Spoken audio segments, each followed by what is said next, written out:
Vamos a abrir las Biblias en el Evangelio de Juan, en el capítulo 6. Y yo quiero hablarte esta mañana del pan que nos sacia.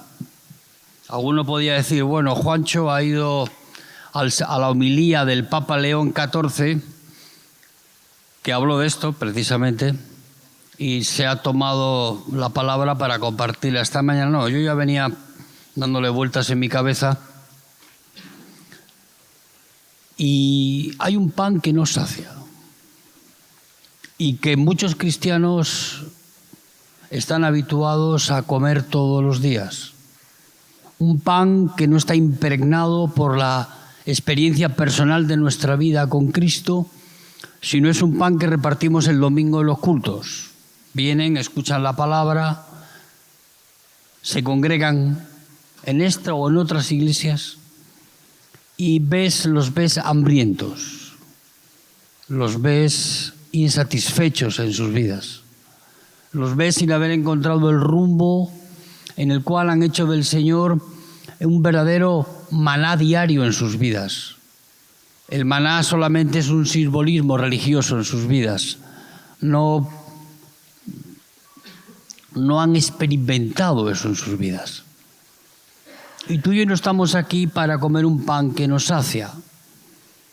Nosotros queremos seguir a Jesús porque el pan que Él nos dio no solamente sacia nuestro cuerpo, porque se preocupa de las necesidades de nuestra vida, sino que sacia algo más profundo en nuestra vida, que es saciarte de Él a ti mismo. Amén, hermanos. Y si tú no estás comiendo de ese pan y te habitúas a comer un pan alternativo, un pan que, proviene o el origen es los beneficios que Dios trae a nuestras vidas, no ese es el pan que sacia. El pan que sacia es el Cordero de Dios. Amén, hermanos. Y tu experiencia es comerlo a Él y asimilarlo a Él en tu vida, de manera que puedas estar saciado en tu hombre interior. Las ambiciones y las desmesuras del que está insatisfecho, todos las conocemos. Pero el hombre que está saciado no de sí mismo, no de lo que él logra, sino del pan del cielo, es un hombre que no solo satisfecho de sí mismo, pero no solo satisfecho del Señor, sino que satisfecho del Señor en su vida, es capaz de poder ser ese pan del cielo para otros también y ayudar y ser de bendición en la vida de los demás. Vamos a abrir la Biblia en el Evangelio de Juan, en el capítulo 6, y vamos a ver uno de los 7 milagros que Juan, en su Evangelio, muestra como señales. Estas señales que Juan describe en el Evangelio, en este Evangelio, apuntan en una dirección, a que convertidas en milagros después puedan enfocar nuestra vida y el objetivo de nuestra vida personal en ver que Jesucristo es el Hijo Todopoderoso de Dios. No hay otro Dios. Y que cuando creemos en Él y cuando tenemos esa revelación personal en nuestra vida, es cuando Él puede convertirse en ese pan del cielo en nuestra vida. El pan que satisface, que llena nuestra alma. Que aunque podamos tener ciertas insatisfacciones o frustraciones en nuestra vida, podemos enfrentarlas y superarlas con Él en nuestros corazones. Y Juan escribió este Evangelio después de que todos los apóstoles habían fallecido. Es el Evangelio más tardío. Algunos dicen que escribió este Evangelio después de que se habían muerto todos los apóstoles, quedaba solo él, estaba ya en la isla de Patmos, porque él en el Evangelio se autodenomina a sí mismo como el discípulo amado. Y claro, eso podía levantar cierta irritación entre los otros discípulos y disputas. Por eso dicen algunos que lo escribió después. No sé cuál es la razón por la que lo escribió después, sino la razón principal es la que él dice en el propio Evangelio, que es mostrar y revelar a ese Cristo todopoderoso, ese Cristo que es capaz de hacer milagros, no en sí mismos para levantar admiración y deseo que le busquemos, sino para mostrarnos quién es Él en verdad. Él es el que resucita a los muertos. Él es el que da de comer al hambriento, vestir al desnudo. Él es aquel que sana a distancia. Es aquel que las fuerzas de la naturaleza, el clima o las fuerzas físicas que tú y yo no podemos vencer por nuestra propia realidad, están todas sujetas a su poder y a su autoridad. Él es capaz de caminar sobre las aguas. No sabemos qué ley física usó que no tenemos nosotros o que no podemos a nosotros, pero Él lo hizo. Él es ese Dios al que Juan quiere mostrar y quiere revelar por medio de la palabra en nuestra vida personal. Amén, hermanos. Vamos a leer en el Evangelio de Juan, capítulo 6, versículo 1. Después de esto, Jesús fue al otro lado del mar de Galilea, el de Tiberias, o Tiberías. Después de esto, ¿pero después de qué? Uno cuando lee la Biblia tiene que a veces volver atrás un poco. Y aquí Jesús dice, después de esto, Jesús tomó el barco y se cruzó por el lago de Genesaret, por el lago de Tiberías, hacia la otra orilla. ¿Después de qué cosas? Los pasos que damos en nuestra vida siempre son como consecuencia de lo que hemos hecho antes. Y Jesús parece que venía en un momento de gran frustración en su vida personal, porque aquellos a los cuales Él se había revelado por medio de señales y milagros seguían rehenes de su propia incredulidad en sus corazones y no creían en Él.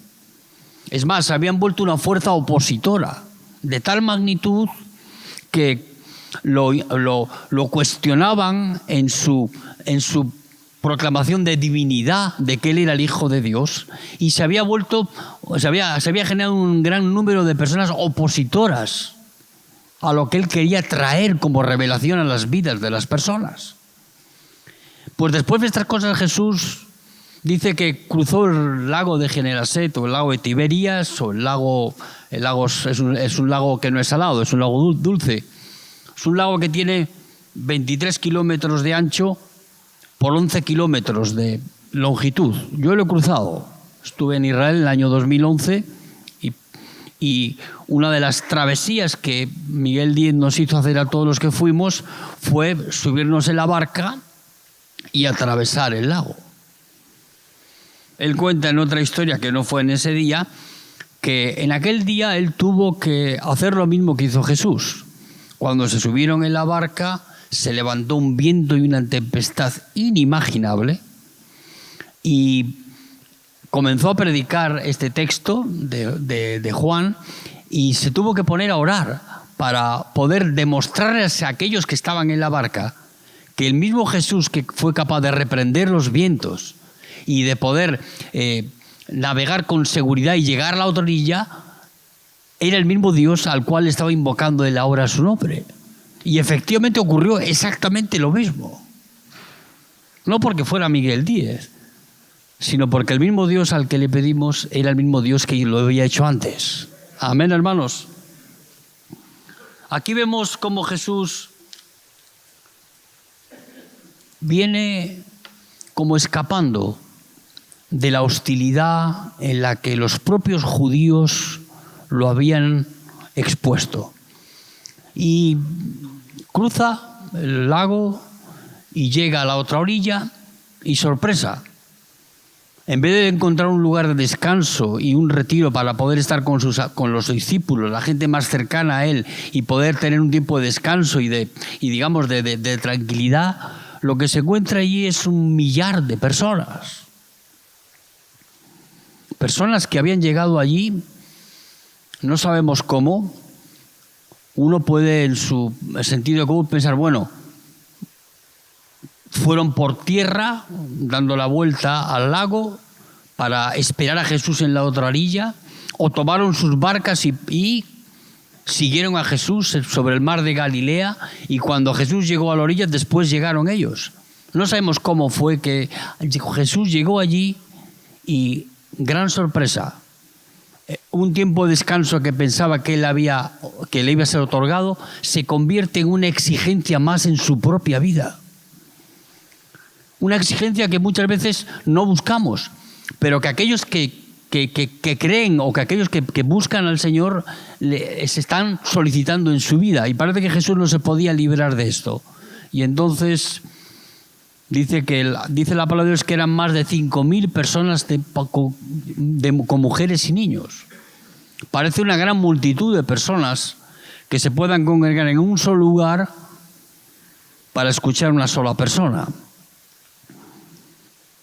Recuerda que las dos ciudades que Jesús, o las ciudades que estaban más cerca del lugar donde fue Jesús a realizar el milagro de la multiplicación de los peces y los panes, eran Betsaida y Tiberías. Son dos ciudades pequeñas. Según los estudiosos de la Biblia, no tenían más de 2.000 habitantes cada una, aunque todas las dos poblaciones juntas hubieran escuchado que venía Jesús y hubieran querido acudir a recibirlo y a escuchar la palabra o a ser sanado de alguna enfermedad que tuvieran, entre las dos, y aun suponiendo que dejaran las dos ciudades vacías y fueran al lugar, no suponían más de 4.000 personas. Eso dejando la ciudad absolutamente vacía. Parece un poco extraño que eso hubiera ocurrido. Lo que yo no sabía, y esta mañana lo he descubierto, es que la zona por donde la peregrinación que los judíos hacen una vez al año viene a Jerusalén es por esa zona. Tenían que cruzar esas dos ciudades. Luego es más comprensible pensar que aquellas 5.000 personas, más mujeres y niños, a los cuales Jesús dio de comer, eran personas que eran de las propias dos ciudades y también peregrinos, que venían y escucharon de Jesús, del poderoso Hijo de Dios, y quisieron acercarse a escuchar el Evangelio, a escuchar la palabra de Dios. No sabemos bien exactamente cómo el Señor se sintió, vencido al ver las multitudes, pero Él los vio como nos ve siempre a todos nosotros. Él los vio como ovejas que no tenemos pastor. Él nos ve como personas que estamos necesitados en nuestra vida, que estamos insatisfechos de la propia vida que tenemos, insatisfechos de la propia realidad en la que vivimos. Y Él quiere revelarse a nosotros como aquel que es el pan de vida, aquel que viene a dar de comer al que está hambriento, viene a dar de beber al que está sediento. Y Jesús aprovechó esta oportunidad tan hermosa para mostrarnos y para poder dejarse en evidencia clara de que Él es el pan del cielo, de que Él por sí mismo es capaz de dar de comer no solo a 5.000 personas, más mujeres y niños, sino es capaz de dar y de ser el alimento, el sustento de nuestra vida, seamos cual seamos el número de personas. Y Él realiza este milagro con ese propósito. Un milagro extraordinario, amigo. La mente humana no es capaz de comprender la magnitud del significado de este cuarto milagro que Jesús, de esta cuarta señal que Juan nos muestra aquí. Sanar a un paralítico, el paralítico de Bethesda, o sanar al oficial principal al cual se acercó a Jesús pidiéndole que lo sanara, lo sanó a distancia, ni siquiera tuvo que acercarse. El oficial le dijo: di una palabra y mi siervo será sano. Vaya fe que tenía el hombre. Y el Señor dio una palabra y el oficial fue, y cuando llegó a su casa, su siervo había sido sanado. Él es capaz de transformar el agua en vino. Yo le he explicado una vez aquí, no sé si fue aquí, que para transformar una molécula de agua en una molécula de vino no es tan fácil. La física, hay un impedimento en la física para poder realizar esto. Si no, sería muy fácil transformar arena en oro. Hay una imposibilidad física en poder realizarlo. Para transformar una molécula de agua en vino, dicen los físicos estudiosos que hay que realizar una fuerza y tener una energía de tal poder que necesitas 100 constelaciones de estrellas juntas, en que en un solo instante sumen toda su energía para poder realizar ese milagro. Jesús lo hizo con la palabra, con una palabra nada más. Transformó una molécula de agua en una molécula de vino. Ese es el Dios que quiere revelarse a nuestra vida, no por lo que Él hace, sino por aquello que Él es. Él es el Hijo de Dios. Amén, hermanos. Y le seguía una gran multitud porque veían las señales que hacían en los enfermos. Claro, Jesús llega a la orilla, mira a su alrededor y ve multitudes. Digo, ¿qué hacen estos acá? Si yo he venido huyendo de ellos. Sorpresa, a veces la vida te da sorpresas, a Jesús también. Y estaba cerca la Pascua de la fiesta de los judíos. Aquí, por eso te digo que ese era un lugar de peregrinaje. Esa zona del lago de Genesaret, por ahí venían a Jerusalén a la Pascua, que es el evento más importante de los judíos. Pero vamos a ir leyendo. Cuando alzó Jesús los ojos y vio que había venido a él una gran multitud, dijo a Felipe. Felipe era de Bethsaida. Había nacido allí, se había criado allí. Y él le pregunta a los discípulos una pregunta que yo quiero hacerte a ti en esta mañana. ¿De dónde compraremos pan para que coman todos estos? Esa pregunta no se la hace Felipe a Jesús, sino se la hace Jesús, ¿a quién? A los discípulos. ¿De dónde compraremos pan para dar de comer a estos? Le pregunta Jesús a Felipe.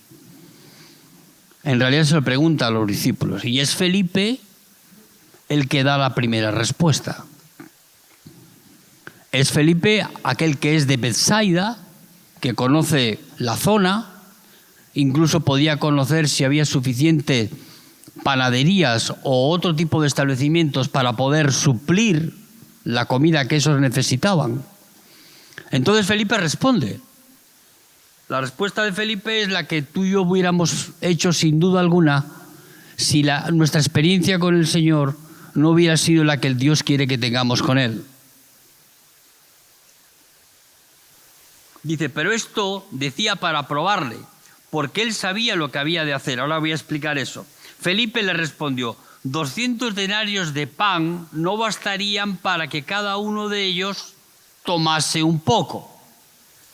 Felipe reacciona de forma natural. Desde una perspectiva natural, cuando Jesús te pregunta eso, ¿qué le vas a decir? Cuando no crees en su poder, cuando no le conoces, la respuesta que das es desde una perspectiva humana. ¿Qué puedo hacer yo para dar de comer a estos? Pues hago desde lo que desde mi perspectiva humana puedo contribuir. Y en este caso, ¿qué dice Felipe? Hacen falta 200 denarios para poder dar, aunque sea un poco de comida a cada uno de estos. ¿Sabes cuánto es 200 denarios? Un denario es el sueldo de una persona en un día en Israel, en aquel tiempo. Hacían falta más de 8 meses de trabajo para dar de comer a aquellas 5.000 personas, más mujeres y niños. Luego, no era una respuesta posible. A veces los seres humanos, cuando nos encontramos frente a dificultades, y yo te digo, en mi día a día y en tu día a día te vas a encontrar con los mismos problemas que tenía Felipe. Vas a querer dar respuestas a las cosas que tienen que enfrentarte desde una perspectiva humana. Y eso lo hacemos, ¿sabes por qué? Porque no conocemos al Señor. No sabemos que Él es todopoderoso. No sabemos que si acudimos a Él, Él va a proveer la manera oportuna en nuestra vida de darnos aquello que por nosotros mismos somos incapaces de hacer. Hay cosas en nuestra vida que tú no puedes, no tienes capacidad para hacer por ti mismo. Necesitas de la ayuda de Él. Y el Señor, prueba nuestros corazones, como probó aquí en los discípulos, diciéndoles, ¿qué le dice Jesús? Y esto lo hago para probar vuestros corazones. ¿Es que Dios siempre tiene que probar nuestra vida? Sí, en este sentido sí. Dios prueba tu corazón para saber si confías en Él.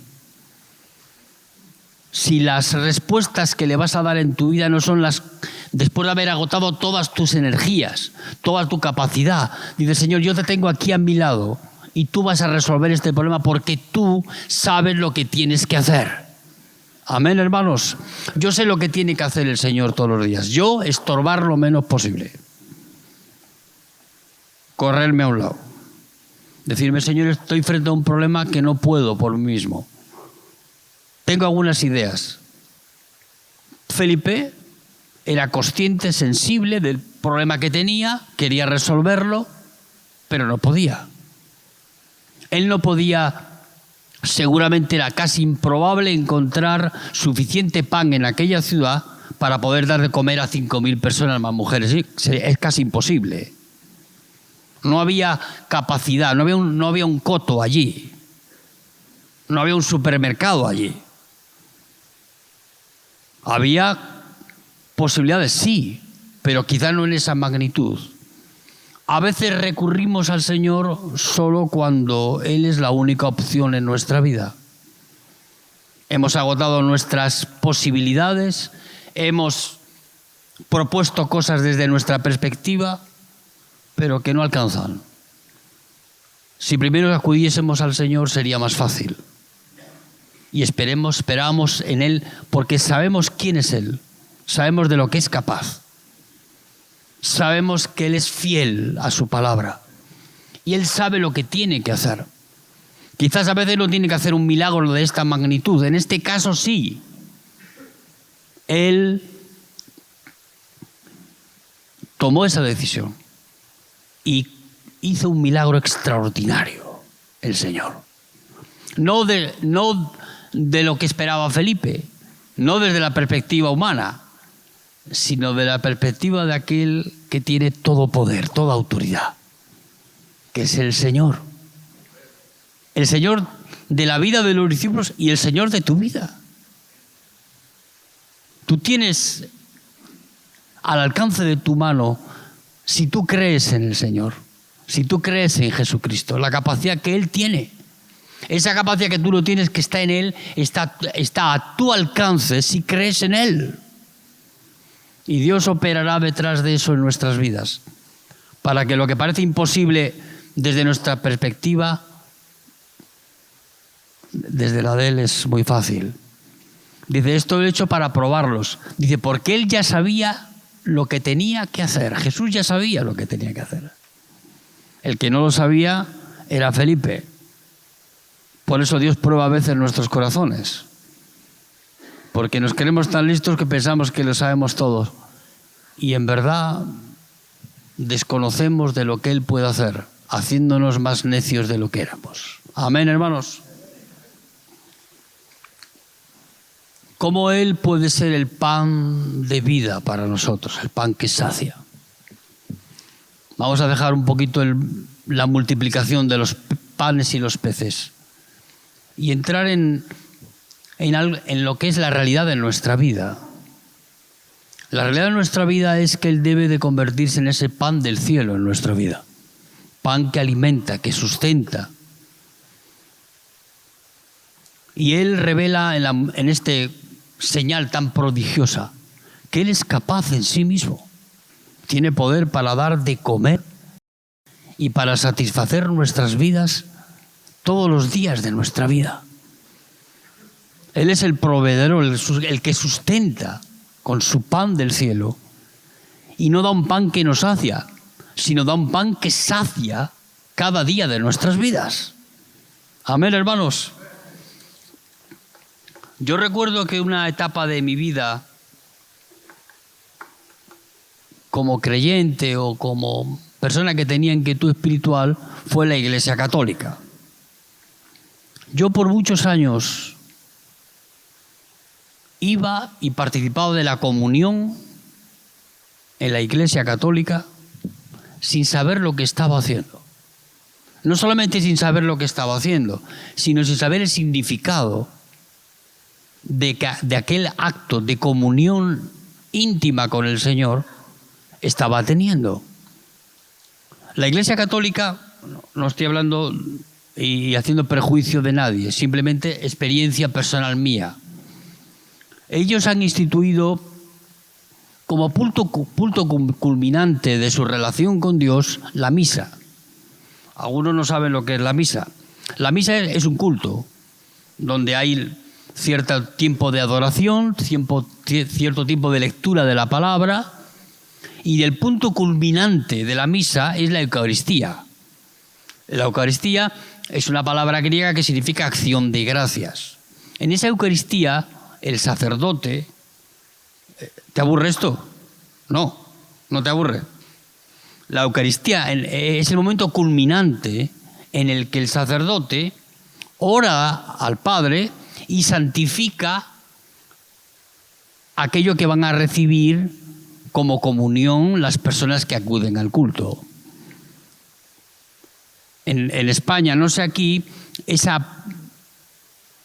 torta de pan ácimo sin levadura es la que tú te ingieres en tu cuerpo y que tiene como objetivo principal que ese pan ácimo sin levadura se convierta en el cuerpo de Cristo dentro de ti. Nosotros no hacemos eso, pero ellos, para darle más significado a esa experiencia de esa unión con Cristo, ellos comulgan, tienen comunión con el Padre por medio de la hostia. Se llama hostia, por lo menos en España le llaman así. ¿Aquí le llaman igual? Bien. Ese pan ácimo sin levadura que ingieres tiene cierto valor alimenticio, cierto valor nutricional, pero en sí mismo, sin un significado en nuestra vida, eso no revela a Cristo en nuestros corazones. El creyente, el que ha nacido de nuevo, aquel que ha pasado de muerte a vida, sabe que esa unión con Cristo, esa comunión íntima con el Señor, no se ingiere por medio simbólico, por comerlo, sino por lo que tú crees. Y yo creo lo que dice la palabra de Dios. Yo por muchos años tomé la hostia, muchos. Nunca tuvo ningún significado para mí. ¿Por qué? Porque no creía en la palabra. Iba a la reunión, participaba del culto, siempre con un desinterés abierto, y cuando tomaba la comunión ingería, pues algo físico, pero no tenía ninguna trascendencia en mi vida interior. Eso no pasa con el creyente hoy, con aquel que ha nacido de nuevo, con aquel que participa del pan y del vino, o que hace del pan y del vino, al asimilarlo en su hombre interior, el poder para poder vencer el pecado en su vida, el poder para vencer las enemistades de nuestro corazón, el poder para vencer todas aquellas cosas en nuestra vida que transgieren y son transgresoras de la ley de Dios. Yo no necesito comer una torta o un trozo de pan ácimo sin levadura, que normalmente tiene un tamaño pequeño. Hoy ya es mucho más moderno. Cuando uno ve, no hace mucho estuve en una iglesia católica, en un entierro, no era el mío, era de otro, y yo vi como el cura les daba a las personas la comunión. Es el momento más importante de la misa. No es lo que dice el cura, no, ese es el momento donde tú ingieres no un trozo de alimento nutricional, sino lo que ingieres es la revelación de Cristo en tu vida. Y cómo eso después produce no solamente un cambio exterior en tu conducta, sino un cambio en el corazón. Eso satisface tu alma, llena tu vida de tal manera que las ambiciones y los deseos mundanos van desapareciendo y la vida de Cristo se forma en ti. Yo recuerdo que por muchos años comí eso, no sirvió de mucho. Ahora, nacido de nuevo, siendo revelada la palabra de Dios en tu vida, tú puedes creer lo que dice la palabra. ¿Y qué dice la palabra de Dios? Dice la palabra de Dios que el sacrificio de Cristo en la cruz del Calvario no solamente fue un sacrificio en favor nuestro para limpiar nuestros pecados, sino que la muerte de Cristo en esa cruz, Él me incluyó en su muerte para después incluirme en su resurrección, en su vida. Yo no necesito comer eso. Yo necesito creer a la palabra de Dios. Porque eso es lo que luego que produce un cambio interior en mi vida. De tal manera que ahora Él pasa a ser el alimento, el sustento diario en mi vida personal. Él se ha convertido no en una cosa simbólica, hecha por manos humanas, para convertirse en un don de Dios en nuestra vida. Algo que produce un cambio interior en nuestro corazón y que lleva a nuestras vidas a que Él sea el pan del cielo para nosotros. Yo he encontrado el maná, amigo. Ese maná precioso que es Cristo. Una de las cosas que más causaba estupor a aquellos que seguían a Jesús es que le decía, si no coméis de mi carne y no bebéis de mi sangre, no tenéis parte conmigo. Pero ¿cómo podemos volver al canibalismo? No. ¿Cómo podemos tener esa experiencia? La tradición cristiana, para ayudar a muchos, lo que hace es el simbolismo de forjar eso en una cosa que puedes ver con tus ojos. Yo no necesito ver con mis ojos. No necesito ingerir. Lo que necesito es asimilar la palabra de Dios en mi vida. Amén, hermanos. Es creer lo que dice la palabra de Dios. Y lo que dice la palabra de Dios es que Él cuando fuere levantado, dice, a todos atraeré hacia mí. Juan 12, 32 o 22, 32. A todos atraeré hacia mí. ¿Por qué dice eso Jesús? Él fue levantado en la cruz. Cuando fue crucificado. No lo crucificaron arriba, lo crucificaron en el suelo. Lo clavaron en la cruz, manos y pies. Levantaron la cruz. Y cuando Él fue levantado, Él miró a la humanidad y produjo algo extraordinario que no podemos constatar físicamente, que no podemos asimilarlo como una realidad física o científica, sino como algo espiritual en nuestra vida. Es una atracción que Él viene de Él hacia nosotros, para nosotros ir hacia Él y llevarnos a morir en esa cruz. No solamente Él te incluye en su muerte, porque tú tienes que morir. Sí, eso ya lo sé yo, Juancho, yo moriré. La estadística en Argentina es que a los 80 está el límite. Otros viven más. No importa. No es esa muerte de la que Jesús nos habla, sino la muerte de aquel que está condenado a muerte, que es el viejo hombre, que es tu naturaleza. Tu naturaleza no puede persistir delante de Dios. La santidad de Dios reprocha el pecado en nuestra vida. La única manera de poder aliviar la condena que pesa sobre nosotros es Jesús muriendo en esa cruz, pero llevándote a morir a ella, a ti y a mí. ¿Para qué? Para que, como decía Pablo, ya no vivo yo. Ya no vivo yo. Solo Cristo vive en mí. Amén. Y esa es la vida. ¿Y eso cómo lo vivo? Lo vivo en la fe en el Hijo de Dios, aquel que murió y resucitó. Yo lo vivo en la misma, lo hago en la misma fe de lo que Él me dice a mí. No lo vivo por simpatía, por imitación, no. Cristianismo no es imitar. El Evangelio es vivir a Cristo en tu vida. Amén, hermanos.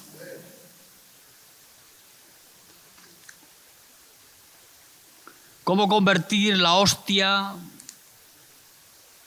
la galleta, en una experiencia en nuestra vida? Solo hay una manera de producir ese cambio en tu vida.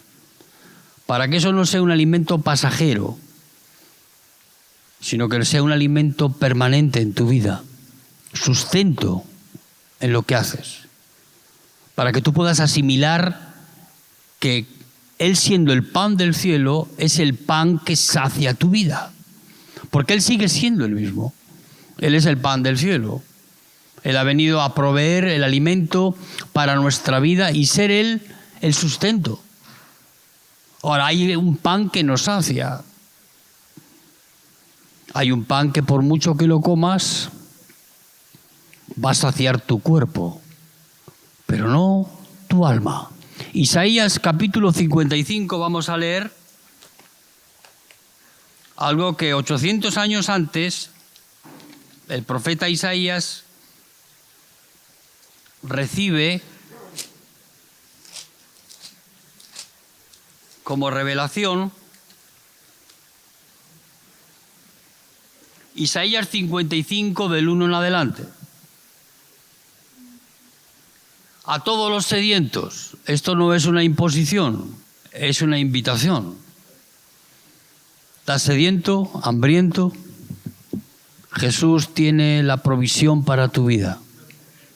Él es el que te va a sustentar. Él es el pan del cielo. Él es el que cuando comes su cuerpo te sacia. Y cuando bebes su sangre, sacia tu sed. Venid a las aguas, y los que no tienen dinero, venid, comprad y comed. Venid, comprad sin dinero y sin precio vino y leche. ¿Por qué gastáis el dinero en lo que no es pan y vuestro trabajo en lo que no sacia? Oídme atentamente y comed del bien, y se deleitará vuestra alma con grosura. ¿Por qué gastáis vuestro dinero en lo que no sacia? ¿Por qué no somos capaces de asimilar las cosas en nuestra vida que Dios nos ofrece? Ahí está un gran problema que a veces hay en nuestra vida. Estamos comiendo un pan que nos sacia. No porque el pan no tenga la capacidad de poder suplir nuestras necesidades, sino porque estamos mirando con otra óptica las cosas en nuestra vida. Uno de los mayores problemas que tuvo Israel después de que salió de Egipto fue que tuvo que ser alimentado, sustentado durante 40 años en el desierto. Es verdad que no tenían muchas opciones. Salieron de Egipto con cierta acumulación de provisiones para el camino. Un camino que ellos pensaban que iba a durar 15, 20 días. Tardó 40 años. Las provisiones se terminaron. No había sustento para aquel pueblo. el Señor no le iba a dejar morir de hambre. Cuando ellos, intentaron, o por lo menos declararon querer volver a Egipto, dada la situación que tenían que enfrentar, sin recursos, sin provisión para poder por sus cuerpos, el Señor tuvo que intervenir. Y Él interviene siempre en nuestra vida para dejarnos claro dos cosas, o al menos una cosa. Si confiamos en Él, aun ante la mayor imposibilidad que tengamos que enfrentarnos en nuestra vida, Él tiene siempre y Él sabe lo que tiene que hacer. Y en ese caso Él les dio el maná. El maná era también otra especie de alimento, no hecho de pan ácimo sin levadura, sino era una especie de harina de culantro, que muy bien nos explicaron qué es eso. El caso es que eso conformaba como una especie de torta pequeña. Dice la palabra de Dios que lo tenían que recoger todos los días. ¿Por qué? Porque aquel pan tenía vida. Ese pan tenía fecha de caducidad. No duraba más de 24 horas comestible. A partir de las 24 horas de haberlo recogido, se hacía incomestible. ¿Qué significaba eso? Que tenía vida. Había una bacteria dentro de él, no sabemos cuál es, porque no podemos analizar físicamente qué era aquello, pero sí tenía vida. Ahora, ellos lo comieron, producía bienestar en su cuerpo, les daba el alimento que necesitaban en sus vidas, pero la queja, la indignación, la irritación de comer todos los días lo mismo, hicieron del maná que recibían todos los días, en vez de algo provechoso para su vida, en vez de ver la mano de Dios proveyéndoles, en vez de ver el alimento que sacia, lo convirtieron en una queja, en una crítica, en una murmuración. Y entraron en una actitud de incredulidad delante de Dios de tal magnitud que empezaron a murmurar y a criticar a Moisés. Moisés le dijo: Señor, este pueblo que nos has dado, vamos por el mismo camino de siempre. Quieren carne. Entonces el Señor tuvo que mejorar el menú y les daba codornices por las tardes. A tal manera le daba codornices por las tardes, que dice la palabra de Dios en Éxodo, que le daba tantas codornices hasta que le salieran por las narices. Tú fíjate la ironía de este Dios, que cuando no sabemos diferenciar y no sabemos proveer de nuestra vida, de las cosas que Dios nos da, no para que duren 24 horas, porque ese es el pan que nos sacia, aquel que tú comes y dura solo el tiempo suficiente de que te quejas, de que comienzas a murmurar. Ese pan nos sacia. Ese pan es aquel que egoístamente solo buscamos satisfacer las necesidades del cuerpo, no las del alma. Ahí está apuntando Dios hacia el milagro que va a ser luego Jesús, su propio Hijo. Decir: yo voy a daros un alimento a todos vosotros que no dura 24 horas, como el maná. Ahí probó sus corazones también el Señor con el pueblo de Israel. A ver cómo reaccionaban en sus vidas ante el pan que estaban siendo dado de forma graciosa en sus vidas. Y la respuesta del pueblo de Dios fue, bueno, pues como hacemos muchas veces, redoblamos la apuesta. Y entraron en más juicio, en más crítica, más murmuración de Dios. Y dice la palabra de Dios que de todos ellos cayeron muertos en el desierto. Ni uno de ellos, ni uno, entró ni pudo ver la tierra prometida. Hay un pan que nos sacia y trae, si tú lo comes, trae juicio sobre tu vida. Recuerda lo que te digo, hay un pan que nos sacia. Si no sacia, lo que trae es juicio sobre tu vida, como lo trajo sobre Israel. Después de haber salido de Egipto, de haber visto la mano poderosa de Dios, de ver al poderoso Dios de los ejércitos obrando. De tal manera, ellos volvieron o que querían volver a comer el pan que nos sacia. ¿Por qué gastáis el dinero en las cosas vanas?, le dice el Señor. Te dice Isaías a ti. A veces estamos trabajando más por la comida que perece que por la comida que hay vida eterna permanece. Ese reproche le hace el Señor a muchos que, diciendo que son creyentes, tienen sus energías puestas más en esas cosas, en el bienestar del cuerpo, en vez de buscar el bienestar del alma. Solo hay un pan que sacia. También hay un pan que nos sacia. Igual que hay trigo y hay cizaña, hay pan del cielo y hay un pan parecido al pan del cielo. Pero no es el pan que sacia nuestra alma, sino que trae juicio sobre nuestra vida. Amén, hermanos. Algunos dicen, bueno, el menú que me da Dios no me gusta mucho. Yo no sé si tú has entrado alguna vez en un tenedor libre. Entras y puedes comer lo que quieras. El Evangelio no es eso. No es tenedor libre. hay un solo menú y dentro del menú hay un solo plato. Cordero. No hay otro plato. Y el pan del cielo es el Cordero de Dios. Es el menú que tú y yo vamos a asimilar en nuestra vida. Cuando el pueblo de Dios en Israel, en Egipto, fue en la última plaga, ¿recuerdas? Te estoy nada más que recordando que todo apunta hacia lo mismo. La plaga de los primogénitos. El ángel de la muerte, así le llaman también a un bombardero de los Estados Unidos. Le llaman el ángel de la muerte, porque tiene tal capacidad técnica y tiene tal capacidad para poder reconocer al enemigo y acabar con él, que le llaman el ángel de la muerte. Cuando él aparece en el cielo, ya saben que los que están abajo están fritos. ¿Por qué? No hay manera de escapar de él. Tampoco había manera de escapar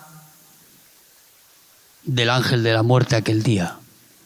Solamente pudieron eludir el ángel de la muerte aquellos que aquella noche, fue la primera vez que tomaron la Pascua al pueblo de Dios, pusieron un cordero en la mesa después de haber sido preparado y cocinado para poder comer el cordero. Y tenían que comerse el cordero entero. No esto sí y esto no. No es tenedor libre el Evangelio, es o esto o no.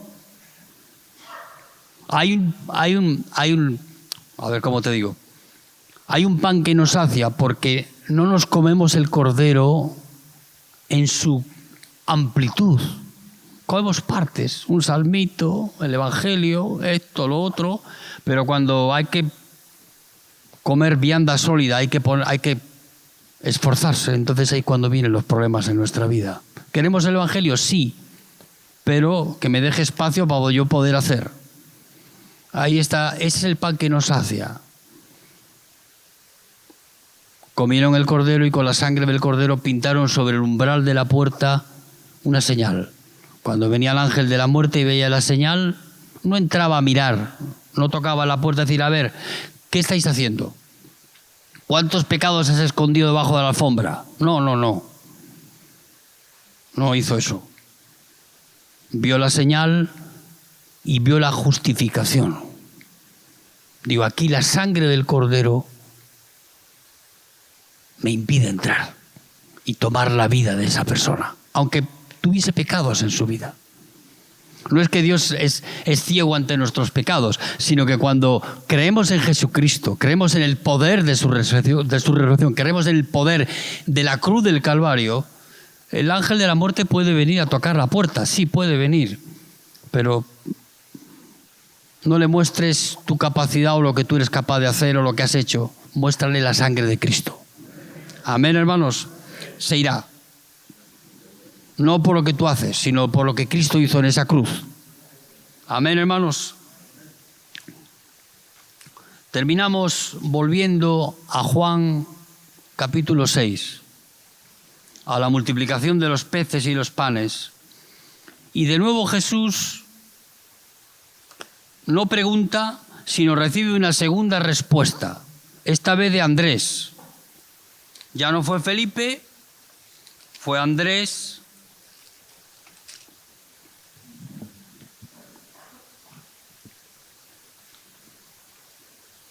Juan 6, 8, vamos a leer y vamos terminando. Uno de los discípulos, Andrés, hermano de Simón Pedro, le dijo: aquí está un muchacho que tiene 5 panes de cebada y 2 pececillos. Mas, ¿qué es esto para tantos? La segunda respuesta que recibió Jesús a la pregunta que había hecho, ¿qué pregunta había hecho? ¿De dónde compraremos pan para dar de comer a estos? Primero que respondió fue Felipe. Le dijo, 200 dineros no bastarían para dar de comer a toda esta gente. El segundo que respondió, ¿quién fue? Andrés, hermano de Simón Pedro. También vivía en la zona, había nacido en la zona, conocía. ¿Qué es lo que miró? Miró a su alrededor. ¿Qué es lo que vio? Vio a un niño que tenía 5 panes de cebada y 2 pececillos. En Israel los panes de cebada no los comían los ilustres señores. Ellos comían pan de trigo. ¿Quién comía pan de cebada? Pues comía la gente de menos recursos. Y aquel niño estaba allí, tenía 5 panes de cebada y 2 peces. No era sushi, ya te digo yo, no era sushi. Algunos decían, bueno, es que... No. La gente que habitualmente se trasladaba de un lugar a otro y tenía que llevar comida para poder comer durante el trayecto, normalmente hacen lo que todos los seres humanos han hecho durante largo tiempo, que es preparar los alimentos y no comerlos crudos. Aquí en Argentina le llamáis a encurtir eso, las cosas, ¿no? Encurtimos aceitunas, encurtimos animales, también se pueden encurtir peces. En Israel era habitual que encurtirlos era con vinagre y aceite. Es una especie de mezcla que una vez que tú metes el pez muerto y limpio, sin vísceras, sin sangre y sin nada, durante un tiempo se macera en ese líquido y luego, al secarse, tiene una caducidad larga y lo puedes transportar de un sitio a otro y comerlo. No era sushi, ya te digo yo, era un tipo de pez de este tipo. Nadie andaba con animales crudos en la lanchera. Cuando vas a la escuela, yo veo a mis nietos que llevan ¿cómo se llama eso? La bolsita de viandas, no va crudo, está cocinado. Ellos igual. ¿Y qué tenía este niño? Tenía 5 panes de cebada y 2 peces. El Señor entonces comienza a preparar este milagro. ¿Qué hace? Hace traer los panes y los peces, los 2 peces y los 5 panes, y primero, sobre una cesta que tenía o que le acercaron, tomó uno de los panes. Yo me imagino que lo hizo así, no sé, ahí puede haber quizá alguna otra interpretación. Las que yo he buscado por ahí, no todas coinciden de la misma manera. Tomó uno de los panes, no es un pan francés, una barra de pan, es un miñón, pues no será más grande que eso. ¿Y qué hizo? Puso la cesta y empezó a partirlo. El milagro ocurrió allí cuando aquel pan partía y no se terminaba. Llenaba la cesta. ¿Cuántas cestas había? 12. ¿Por qué? Porque había 12 discípulos. La intención de mostrar este detalle del Evangelio no es para dar algún simbolismo mucho más espiritual, sino porque eran 12 los apóstoles y posiblemente cada uno tenía una cesta y vinieron con la cesta. ¿Para qué? Para que una vez que llenó Jesús la primera cesta con el pan, otro pudiera poner otra y seguir el Señor partiendo el pan. Lo partió y partió los peces, llenando las cestas de panes y peces, y utilizó a los discípulos ¿para qué? Para poder repartirlo entre las personas que estaban allí.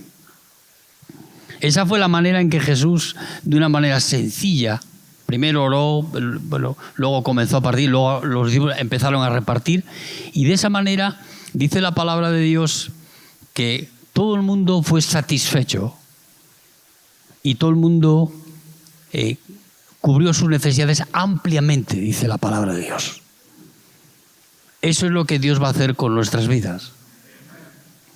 Él era aquel que es el pan del cielo y se partió en una cruz, se dio en una cruz por nosotros, para que la vida de Él sea una manifestación diaria en nuestra vida. Solo se terminó de producir el milagro cuando todos se habían satisfecho. No hay lugar para que uno pueda decir, no, Dios no es suficiente para mí. No. Dios terminó de partir el pan y los peces cuando todos estaban satisfechos. Eso tiene un significado profundo para nuestra vida. ¿Por qué? Porque Dios va a dar y ser el sustento de nuestras vidas a todos y a cada uno de nosotros. Y el milagro no terminó por casualidad, sino cuando él terminó de que todos estuvieran satisfechos, hubieran comido. Dice la palabra de Dios que sobraron, ¿cuánto? 12 cestas. Lo que sobraron allí no fueron migajas. No le dijo a los discípulos, oye, discípulos, venid acá, ir y recoger las migajas que hay por el suelo. No. Era lo que había sobrado en aquel milagro. ¿Qué significado tiene eso? Que Dios es suficiente, queridos. Amén. No hay nada en su mano que no sea capaz él de por sí mismo, sin tu ayuda, aunque aquí pudo ser auxiliado por los discípulos para repartir el pan y los peces en la multitud que había allí. Uno dice, bueno, y Juancho, ¿cómo sabes que eran 5.000 más personas y niños? No lo digo yo, lo dice la Escritura, lo dice Mateo. Además, la forma de contarlos parece hasta lógica. Dice no Juan, dice Mateo, que los sentó de a 50 y de a 100.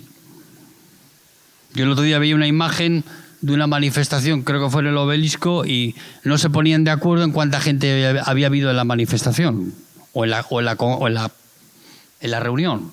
Uno decía, no, son 1 millón de personas. No, son 500.000. Es difícil saberlo. La única forma de saberlo con alguna exactitud es cuando las personas están puestas por grupos y los grupos tienen el mismo número de personas. Estaban puestos de 50 y de a 100. Era fácil contar cuántos grupos había. Y eso es para demostrarte de que este milagro no es una mentira, sino que da detalles tan personales, tan profundos, porque fue un hecho que ocurrió en realidad. Y que este Dios al que servimos y conocemos es el pan del cielo para nuestra vida. Amén, hermanos. He oído por ahí alguna otra versión, y voy a terminar ya. Hay algunos cristianos liberales que no creen en los milagros, siempre hay de todo en esta vida. Yo no digo que tengas que creer porque yo te lo digo. No, yo no digo eso. Digo, tú crees por lo que la palabra de Dios dice. No por lo que Juancho dice, sino por lo que dice este libro. Y algunos liberales dicen que la forma, que no fue un milagro, que fue un acto de solidaridad entre las personas que había allí. Y yo digo, ¿cómo puede ser esto? ¿Qué dice este? Dice que al ver que el niño le dio los 5 panes y los 2 peces a Jesús, todos los que estaban allí, que eran 5.000 personas, más mujeres y niños, hicieron lo mismo. Fueron a la bolsa de viandas y pusieron en manos del Señor los panes y los peces que traían para comer en el camino. De esa manera pudieron dar de comer a todos. ¿No parece ridículo? ¿Es posible? Sí, puede ser posible. Lo que no es posible es lo que ocurrió después. Si esto no hubiera sido un milagro, las personas que estaban allí no hubieran identificado a Jesús como un profeta y no lo hubieran querido hacer rey. Vamos a leerlo y ahí termino. Evangelio de Juan 6, 14 y 15. Aquellos hombres entonces, habla de los que estaban viendo el milagro, y aquellos a los cuales yo en esta mañana quiero decirte que eso no fue un fraude, sino que ocurrió en verdad. Tenemos un Dios que sustenta, que Él es el pan del cielo, que viene a proveer para nuestra vida y que en Él hay poder suficiente para poder satisfacer las necesidades de nuestra vida, del cuerpo, pero más importantes, las del alma. Cosa que no hay elemento químico para entrar ahí. No hay suplemento nutricional que te podamos dar para saciar tu interior. No hay. Solo el Señor tiene ese maná para darte a ti en tu vida. Yo no lo tengo, lo tiene la palabra cuando Dios la revela en tu vida. Pero no la tengo yo. Yo la necesito como tú. Fíjate lo que dicen aquellos hombres que vieron el milagro. Si hubiera sido un fraude, no hubieran hecho a Jesús un profeta, ni lo hubieran declarado rey. Le dirían, oye, impostor, sal de aquí, que lo que estás haciendo es un fraude religioso como hay muchos que vemos por ahí. Ese grupo de personas primero le dijeron, aquellos hombres entonces, viendo la señal que Jesús había hecho, ¿qué es lo que vieron? La señal que que había hecho. ¿Qué señal había hecho? Multiplicar los peces y los panes. ¿Cómo? De la forma en que él sabía. Yo te he explicado aquí una forma que puede ser que no sea absolutamente real, pero tendrá alguna similitud seguro. Porque cuando tú pones en manos de él las cosas, él es multiplicador.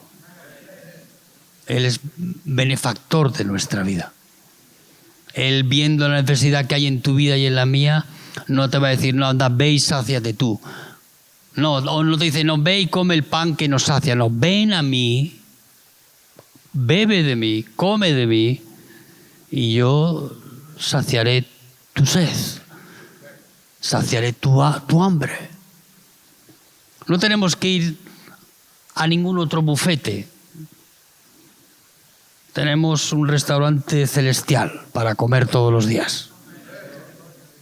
En la oración de Mateo, cuando el Padre Nuestro dice, danos el pan de cada día hoy.